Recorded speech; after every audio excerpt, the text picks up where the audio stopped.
Hello students, we will cover a new topic today. First one is the Census of India and the second one is National Sample Survey Organization. First one is the Census of India and the second one is National Sample Survey Organization. Okay. So let us try to discuss about the Census of India. The Census of India was started in British India in the year 1881. The British government wanted to know about the population and the demographics of the Indians of India. So what are the things which we cover in census? अब census का मतलब आप तो जानते होंगे, जनगणना जिसको कहते हैं उसको census कहा जाता है, ठीक है?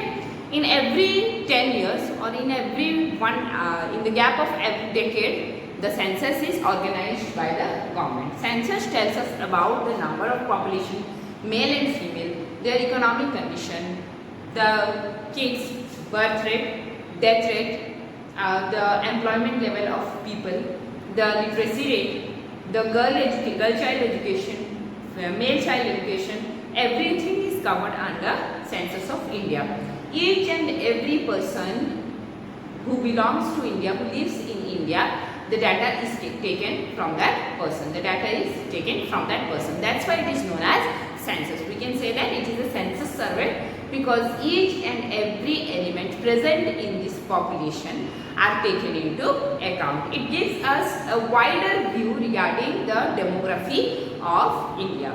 Demography means the study of population is known as demography. Demography का मतलब क्या है? Study of population.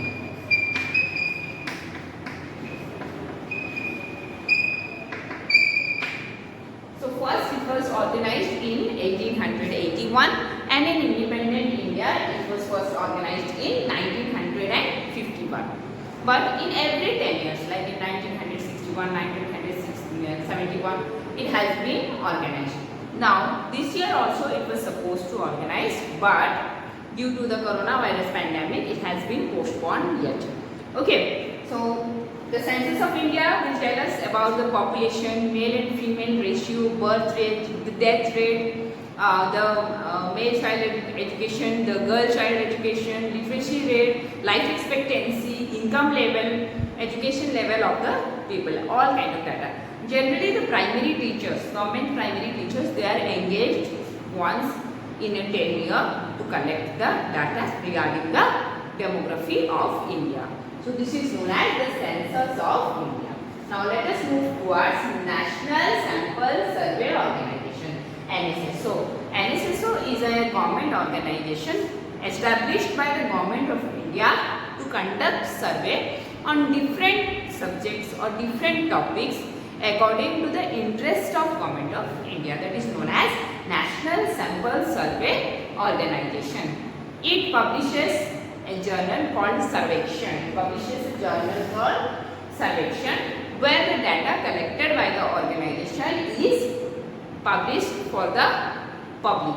Okay, now it is known as National Sample Survey Organization. It has got many branches in India. The work of NSSO is that it will go on a frequent basis to collect data regarding the interest of the government. Suppose government कोई policy implement करने जा रही है, so किन areas में उन policies की सबसे ज़्यादा ज़रूरत है, पॉलिसीज़ इफेक्टिव हो रहे हैं कि नहीं, उसका रिटर्न्स आ रहा है कि नहीं.